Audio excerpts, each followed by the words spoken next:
Я хочу сказать, что я совершенно не специалист по насилию, и это важно понимать, но я гендерный исследователь, и то, что я хотела сегодня сказать, это немножко поразмышлять, о том, что такое вот это вот самое гендерное насилие, какое оно бывает, почему оно бывает. Но самая важная часть — это, конечно, что с этим делать, и тут есть много вопросов, есть много практик, но проблема есть и остается. Вот в прошлом, наверное, сентябре, когда мы встречались в Варшаве с Алексеем Сидоренко, он сказал, что Теплица хочет сделать вот такое мероприятие, он объяснил формат, что такое хакатон.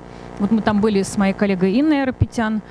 А у нас такой, конечно, был сначала скептицизм, мы не понимали вообще, как вот IT и насилие, как это вообще, что тут можно сделать совместное. Я до сих пор, кстати, не знаю, что из этого всего получится.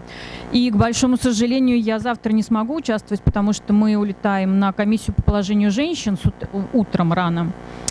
Но я надеюсь, что какие-то ваши результаты работы будут опубликованы. Мне действительно очень интересно и важно понимать, какие есть и будут возможности использовать именно IT для борьбы с насилием, для профилактики насилия и так далее. Так, вот. Если вы посмотрите на то, как ООН определяет насилие, это очень-очень широкое понятие. Да? В принципе, ООНовские структуры, их несколько, которые работают над темой насилия, это, во-первых, UN Women, да, ООН женщины, такая структура. Для них насилие уже давно стало одной из приоритетных тем, которые они включают во все программные документы, конвенции и так далее. Например, Всемирная организация здравоохранения тоже занимается насилием, потому что это непосредственно связано со здоровьем. И постепенно, благодаря работе международных крупных институтов, само понятие насилия, оно сильно расширилось. Раньше, так вот мы думаем, насилие — это когда раз и ударил, да? Но вот если вы посмотрите, опять же, на ООНовское определение, оно очень широкое. Это любой акт насилия, который совершается на основе... я именно говорю о гендерном насилии, да, сейчас не вообще насилие, потому что гендерное насилие — это все-таки специфичный вид насилия, он происходит именно потому, что человек принадлежит к определенному полу или к определенной сексуальной ориентации и так далее. Но я вам потом покажу статистику, то есть в большинстве случаев, в подавляющем большинстве случаев эти акты насилия совершаются по отношению к женщинам. Вот тоже как международные организации, какие виды насилия они выделяют. Физическое насилие, с ним более-менее все понятно, да, тут можно говорить о разных видах насилия, о разной степени причинения ущерба.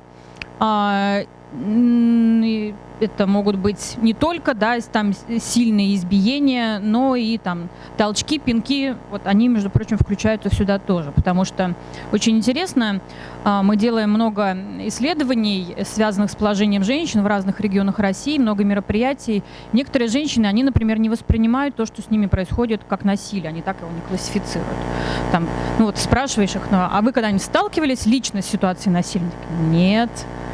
Вас никогда не толкал ваш интимный партнер или муж ой, да это каждый день происходит, да, но это так вот не воспринимается, не классифицируется. Поэтому, конечно, очень важно, чтобы общественные организации проводили в том числе такую просветительскую работу и говорили людям, что вообще с ними происходит.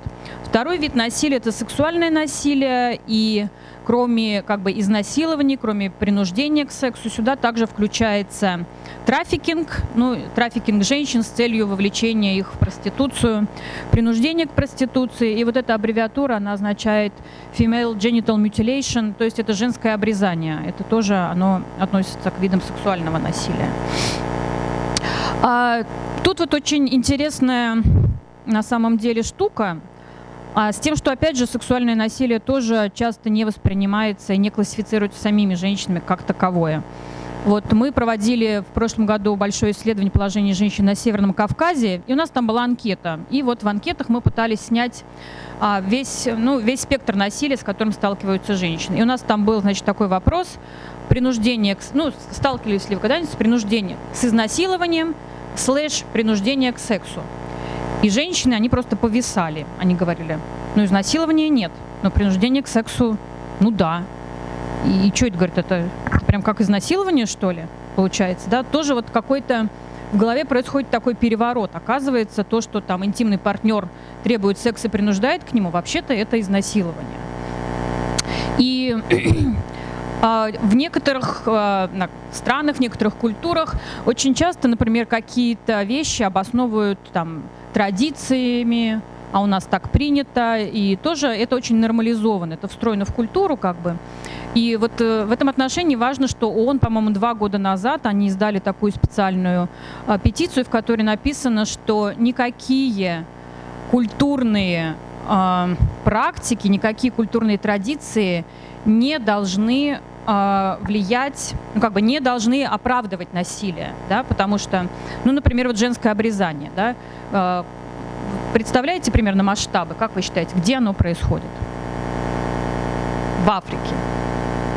В России в том числе, да.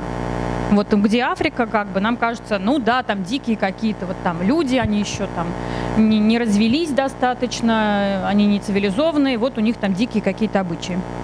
В России есть женское обрезание в Дагестане. И, в Африке там, в Египте до 90%, насколько я помню, обрезанных женщин, да, что это вообще огромный, конечно, процент. У нас, конечно, этот процент совсем другой, и обрезание по-другому происходит, но тем не менее, и это все объясняется с точки зрения традиции. Вот у нас так принято. Мы сейчас тоже пытаемся немножко работать над этой темой. В горных селах Дагестана у нас там есть несколько исследователей, которые ездят, встречаются с этими девушками, встречаются с бабками, которые производят, собственно, эту процедуру. И девушки говорят, что на них никто не женится, если они не будут обрезаны. Да, то есть вот это укоренено, да.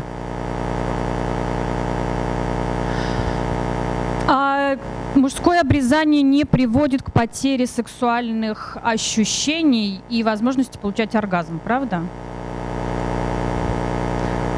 Нет, оно не относится к насилию, оно в некоторых странах рекомендовано. Действительно, вот в 60-е годы в Америке была очень большая кампания за мужское обрезание. Поэтому то поколение мужчин, оно почти все обрезано, потому что врачи сказали, что это предотвращает, всякие инфекции, воспаление и так далее. Женским обрезанием другая штука, потому что если делается полное обрезание, то женщина абсолютно пропадает способность получать удовольствие от секса. И, собственно, культурный смысл за этим такой и есть, чтобы она не занималась сексом с другими мужчинами, потому что смысл, собственно, потерян. Так, сейчас я... где там была? Ладно, и хватит про это. Психологическое и эмоциональное насилие, да, оно, в общем-то, не так давно было включено в этот список, связанный с насилием, и оно включает в себя в том числе контроль, принуждение, угрозы. Вот там вы видите слова харассмент и буллинг, да, я надеюсь, что более-менее понятно, что такое, да, харассмент это домогательство, а буллинг — травля, которая очень распространена. Понятно, что там наверное, все знаете, что школьный буллинг — это такое, но очень важно, что буллинг в том числе, он происходит часто по гендерному признаку или по сексуальному признаку. И, наконец, экономическое насилие тоже относительно недавно было включено в этот список. То есть экономическое насилие — это не просто когда муж зарабатывает деньги, а тебе их не дает, но когда женщина является абсолютно зависимой от мужа экономически, когда ее дети зависимы от мужа. И, например, тоже там есть некоторые страны и культуры, в которых женщинам не разрешено работать, не разрешено получать образование. Но в развитых, цивилизованных странах экономическое насилие тоже часто происходит, когда мужчина контролирует расходы жены, не дает ей денег, даже там на какие-то элементарные вещи, а она по каким-то причинам не имеет возможности работать. Например, там у нее маленький ребенок, и она должна с ним оставаться дома. Ну вот масштабы насилия, это тоже как бы я взяла из международных исследований. Как бы вот такая есть средняя цифра, что 35% женщин в мире на протяжении своей жизни подвергаются физическому или сексуальному насилию со стороны интимного партнера, либо сексуальному насилию со стороны другого лица. Но это вот именно такое, как сказать, да, вы видите, что это физическое и сексуальное, то есть как бы самое такое тяжелое насилие. В разных странах ситуация по-разному. Япония считается наиболее безнасильственной страной. Там 15% женщин сталкиваются с насилием. Эфиопия и Перу считаются самыми насильственными странами. Там до 70% женщин сталкиваются с этим. И что касается как бы самого крайнего вида насилия, это убийство, то до 38% убийств женщин в мире совершается их интимными партнерами. Вот это, конечно, очень важная вещь, понимать, что, ну, вы знаете, наверное, да, что очень часто, когда рассуждают о жертвах насилия, есть представление, что они какие-то вот не такие, что они сами попали в эту ситуацию, а то, что, ну, как бы то, что называют victim blaming, обвинение жертвы. Почему ее изнасиловали? Юбку одела короткую, шла вечером, значит, какими-то закоулками домой, нечего было ходить.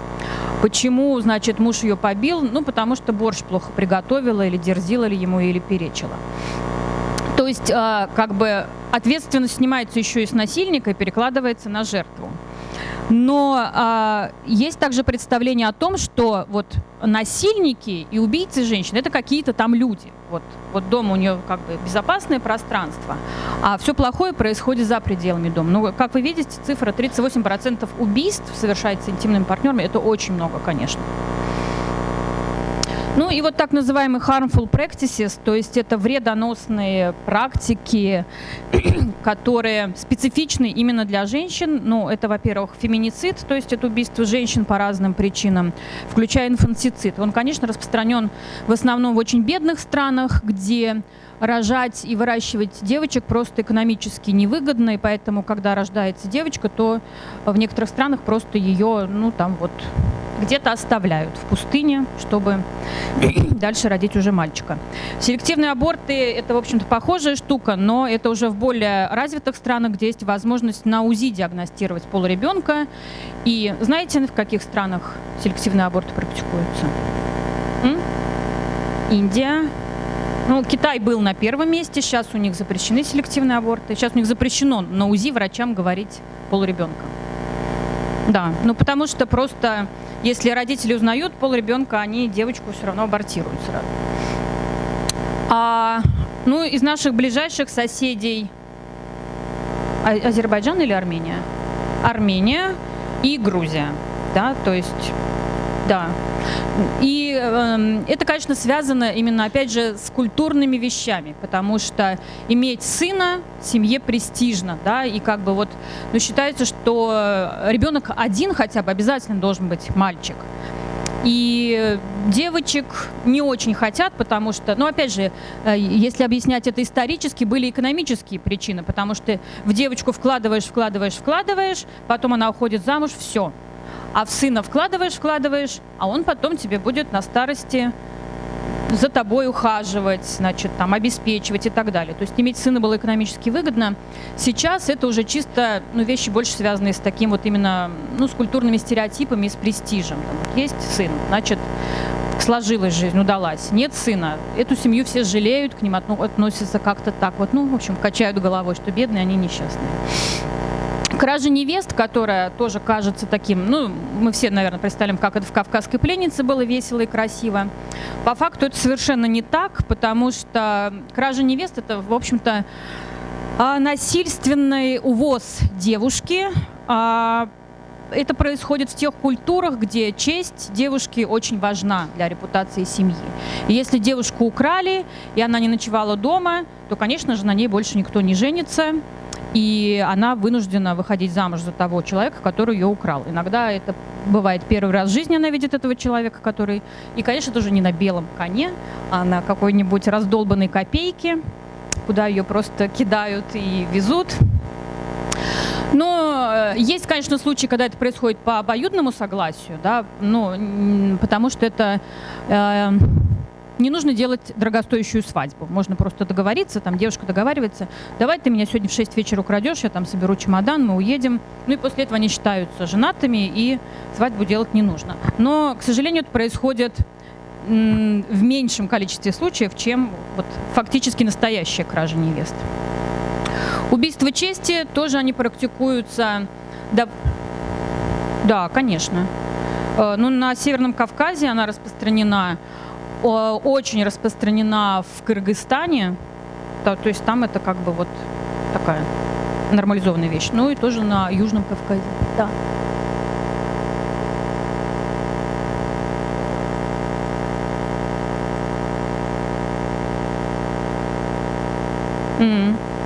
Ну вот я про это еще не знала, да. Убийство чести, это, в общем-то, тоже происходит в тех регионах, где репутация семьи очень завязана на вот эту женскую честь. И убийство чести происходит не обязательно, если девушка действительно что-то сделала там ужасное с точки зрения местной культуры, провела там ночь с парнем вне дома, но и если есть даже какое-то подозрение, что там ее с кем-то видели, она с кем-то шла. И для мужчин это просто, ну, для ее брата и отца это урон их репутации, что вот все, она обесчестила нашу семью, теперь и на других дочерях никто не женится, и там за сыновей никто замуж не выходит. То есть как бы честь девушки, она роняет тень на всю семью, и вся семья оказывается как бы поставлена в ситуацию, когда вот нужно эту честь смыть, ну как бы потерю чести смыть кровь. Ну про обрезание я сказала. Ранние браки тоже, в общем-то, кажется, что такая относительно невинная вещь, но на самом деле ООН ее относит к этим самым harmful practices. И ранние браки – это в некоторых странах очень ранние браки, где девочек выдают замуж в 9 лет. Ну, как бы в более цивилизованных странах, так скажем, это чуть более поздний возраст, но тем не менее, может быть, вы помните так называемую свадьбу века прошлого года в Чечне, которая была, где девушку выдали замуж, девушку 17 лет выдали замуж еще и второй женой за 50, не помню скольки-летнего, начальника местного ОВД. Ну, значит, что в России, да? Вот тоже немножко цифр, что 70% женщин, согласно российским исследованиям, подвергаются, ну, или подвергались, или подвергаются насилию со стороны своего мужа или партнера. Значит, 36% женщин подвергались физическому и психологическому, 7% перенесли все формы насилия одновременно. Ну, как бы не обязательно одновременно, то есть с ними случались все виды насилия. И согласно опросам, больше 70% российских женщин говорят о том, что они страдают от той или иной формы психологического дискомфорта со стороны своего партнера, испытывают ограничения в какой-то форме, угрозы и так далее. 90% опрошенных говорят, что они были свидетелями насилия в семье, да, то есть они наблюдали там, как у родителей были отношения. Конечно, это тоже все влияет. То есть Россия по сравнению, ну, там, с европейскими странами очень насильственная страна, у нас действительно довольно высокие цифры. Значит, теперь, почему все это, собственно говоря, происходит? Ну, понятно, что у насилия есть биологические основания. Поскольку женщины в большей степени подвергаются насилию со стороны своих партнеров, чем мужчины, ну, мы можем объяснить с тем, что среднестатистический мужчина, он сильнее, крупнее женщины, у него, значит, физическая сила, а у женщин часто как бы ее нет. Но очень интересно, что иногда вот эта вот история, она становится оправданием насилия, да, там говорят, ну вот у мужчин тестостерон, он не мог сдержаться. Тут вот у меня уже, к сожалению, не так много времени, чтобы углубляться в эту тему, но не все так однозначно, да, и иногда просто удобно все оправдать тестостероном. Сексизм, да, сексизм такая вот важная штука, но на самом деле вот эти два слова, сексизм и патриархат, они друг без друга не существуют, поэтому я лучше расскажу, что такое патриархат. Потому что это очень важное понятие. Да? Патриархат – это система. Это не просто какое-то устройство, это именно система подавления, угнетения женщин и вообще устройство общества, где есть иерархия, где есть свои правила. И тоже не нужно думать, что патриархат, вот он был когда-то там в средние века, потом он кончился, и сейчас у нас полное гендерное равенство, ура. Да? Иногда в некоторых странах даже при существующих замечательных законах все равно во многих сферах женщины совершенно не равны мужчинам. Сексизм является частью, как бы, порождением всей этой системы, то есть представлением о том, что женщины в чем-то хуже, глупее и так далее мужчин, куча стереотипов, предрассудков относительно размеров женского мозга, и поэтому чего-то они там не могут, относительно психических реакций. Вот очень часто, когда я где-нибудь читаю лекцию, мне говорят, ну это же биологически обосновано, что женщина не может водить самолет. Ну, причем никто никогда не видел ни одного исследования, согласно которому женщина не может водить самолет. И сейчас, кстати, в Аэрофлоте наконец-то разрешили женщинам быть пилотами. Я вот даже с одной летела недавно.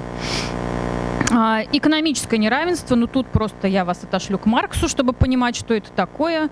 Да, и, в общем-то, философы и социологи одни из первых заговорили о том, как экономическое неравенство приводит к насилию, потому что оно делает женщину, в общем-то, тоже в таком подчиненном положении. Ну, гендерные стереотипы, вот некоторые я вам привела, связанные с сексизмом. И, конечно, очень важно, что, например, в России нет никакого специального законодательства. Оно очень нужно и оно очень важно. Здесь вот я в аудиторию знаю, что есть люди, которые многие годы уже лоббируют принятие закона именно относительно домашнего насилия, но пока ничего, к сожалению, не получается. Почему нужен специальный закон? Ну, если кратко, то сейчас очень мало есть в нашем законодательстве норм и возможностей, как привлечь мужчину к ответственности, как доказать, что был случай насилия, как вести само дело и так далее. То есть фактически возбудить уголовное дело по случаю насилия очень-очень сложно. И, конечно, закон обычно дает такую вот хорошую штуку, как охранный ордер. То есть если было доказано, что в отношении женщины было совершено насилие, то если она имеет охранный ордер, то вот этот вот насильник, он уже не может к ней приближаться. У нас в России этого нет, и происходит так, что даже если женщина нашла в себе силы и мужество обратиться в полицию, даже если завели уголовное дело и там привлекли его к какой-то ответственности, например, к административной, потом, после всего этого, мужчина возвращается куда? Правильно, домой, к этой же самой жене, которая на него настучала, из-за которой он, значит, там был в суде. И все. И вот этот вот круг насилия на новый виток просто уходит. Ну, понятно, что насилие – это очень системная вещь, да, и нельзя сказать, что вот во всем виноват вот этот конкретный муж, это он, да. Как бы здесь очень много разных акторов, начиная от семьи, где это не только муж, это могут быть родители, это могут быть там другие члены семьи, школа, религия очень часто и другие всякие идеологии, они каким-то образом вот приводят к той ситуации, когда женщина становится объектом насилия. Вот я там, эту картинку, наверное, плохо видно, но это средневековая картинка про сожжение ведьм. Медиа и язык, да, вот они часто становятся как бы производителями этого самого насилия и очень агрессивного, ненавистного языка, ну и могут работать в обратную сторону, что тоже важно. Образование и социальная политика. Так, ну это все, вот, значит, понятно. Теперь я хочу показать хорошие штуки, потому что времени рассказывать, на что делать, у меня не очень много, но я покажу две своих любимых компании, которые есть. Первая компания, это опять же ООНовская компания, ее запустили, наверное, 3 года или 4 уже года назад. Она называется One Billion Rising. И ее суть в том, чтобы, во-первых, показать проблему насилия, его масштабы, его распространенность. А с другой стороны, солидаризировать женщин, чтобы они не чувствовали себя, что вот это только ее личная проблема, что она одна такая вот сталкивается с этим насилием. И ООН выпустили такой ролик, вот как бы как начало этой кампании, и предлагается женщинам в разных странах. Это происходит 14 февраля, потому что они переформулируют само понятие вот этого праздника, День Святого Валентина. Они его называют V-Day, но V это не for Валентин, а это for violence. И предлагается женщинам разных городов, разных стран собираться, и вот есть там определенный сценарий, и, значит, исполнить такой танец, записать все это на видео и выложить в сеть, как бы вот как ну, тем самым приобщаясь к этой самой компании. Это все можно найти, значит, в Ютубе, то есть там вы вводите, например, One Billion Rising, не знаю, там, Чикаго, One Billion Rising Moscow, и из разных городов видно, как это все происходит. Но я покажу изначальный ролик, то есть сам как бы вот этот вот клип, который должен вдохновлять и информировать. Звук у нас будет, да?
Ой, так, чуть не упала, да. Ну, мне на самом деле очень нравится эта компания именно тем, что они придумали вот такую фишку, да, они придумали вот этот вот знак, который означает единство и, собственно, через который женщины как раз могут солидаризироваться, и ну, он очень сильный такой, этот знак получается. Вот он показывает, что очень много женщин в разных странах, в разных городах, разного социального происхождения, разного статуса, но тем не менее они вот как-то все вместе теперь делаются. Вторая компания, которую я тоже очень люблю, она была инициирована Белым домом примерно, наверное, в то же время, то есть в 2013 году. И она называется One is too many, то есть даже один случай — это слишком, если как бы вот переводить, исходя из смысла этой кампании. И здесь в этом клипе довольно известные люди, включая президента США, они высказываются против насилия над женщинами. Некоторые из них рассказывают свои личные истории, когда они были свидетелями насилия, например, в отношении своей матери со стороны отца. И, в общем-то, призывают мужчин не просто отказаться от насилия, но еще и вступаться за женщин, когда они видят, что происходит в случае насилия. Он будет по-английски, поэтому я вам перевела. Listen up, guys. Hey, guys, listen up. no one should ever hit a woman. Not their wife, not their girlfriend, not their date. No woman should have to fear violence, especially not from someone they know and trust. But that's the reality for too many women. We have to change it. It's up to each of us, because even one is too many. Violence against women hurts all of us. Growing up, I was ashamed and afraid of my father when he abused my mom. The worst abuse of power is when a man raises his hand to hurt a woman. We all have to take responsibility. So if you see someone threatening a woman, step up, speak out, and get help. Dating violence hurts all of us. So step up and help end it. Because one is too many. One is too many. One is too many. One is too many. End the violence. Because it's wrong. Because one is too many. Ну вот, к сожалению, эта конкретная кампания не получила никакого потом большого развития, то есть они запустили несколько клипов, но тем не менее важно, что как бы вот эта сама идея была озвучена со стороны довольно мужчин, обладающих высоким статусом, престижем и так далее в обществе. Вообще участие мужчин в кампаниях против насилия, оно сейчас растет во всем мире. И можно заметить, что вот в разных странах появляется все больше и больше движений, организаций именно мужчины против насилия. Там, в Канаде, по-моему, самые первые такие начались движения, они назывались White Ribbon Campaign, и эти мужчины носили такую вот белую ленточку, как символ ненасилия. И в России сейчас тоже существует несколько движений мужчин, которые что-то делают, проводят семинары и так далее. Что касается как бы других каких-то возможностей, которые у нас происходят в России, я вот увидела, что я не вставила в свою презентацию одну важную историю. Это историю Анны Живнирович, если вы знаете, которая произошла в прошлом году. То есть Анна, она довольно известная журналистка, и она описала свою личную историю, когда ее избил очень сильно ее бойфренд, и подробно описывала всю историю, как она пыталась, значит, завести на него уголовное дело. И вот здесь, кстати, сидит Мария Давтян, которая была, собственно, адвокатом на этом деле. И успешно привлекли этого молодого человека к ответственности. Нет? Но решение было вынесено, тем не менее, да. И очень важно, мне кажется, это грустно, что его амнистировали на следующий же день, но тем не менее, что сам прецедент и что эта история стала публичной. То есть можно было наблюдать, как вот несколько публикаций появляются на разных этапах этой истории. Но здесь есть и грустный момент, потому что, например, вот я недавно разговаривала с Беллой Рапопорт по поводу этой истории, которая написала тоже как бы статью про насилие. Вот ее статья про телочек, знаменитый прецедент тоже прошлого года, она набрала на Кольце какое-то невероятное количество просмотров. Статья про насилие очень важная и нужная, минимальная. То есть это как бы публикация вообще не вышла в топовые. Это тоже говорит очень о многом, о том, что тема насилия в России, она не обсуждается, СМИ о ней не очень охотно говорят, какие-то прецеденты, какие-то важные случаи, как-то вот они не выходят в публичное поле, не становятся громкими, не становятся предметами обсуждения. Мне кажется, очень важно, чтобы медиа как-то начали по-другому работать с этой темой. Я тоже видела несколько уже удачных примеров, когда на Ютубе запускались кампании именно против насилия, приуроченные к какому-то дню. И надеюсь, что это будет как-то расти. Я уже очень долго говорю здесь, поэтому я остановлюсь. И если какие-то, может быть, вопросы. Но я еще раз повторяю, да, я здесь не специалист по насилию, здесь есть вот люди из общественных организаций, кризисных центров, юристы, которые работают с насилием, они вам даже больше про все это расскажут. Я просто хотела обрисовать общую такую картинку. Спасибо.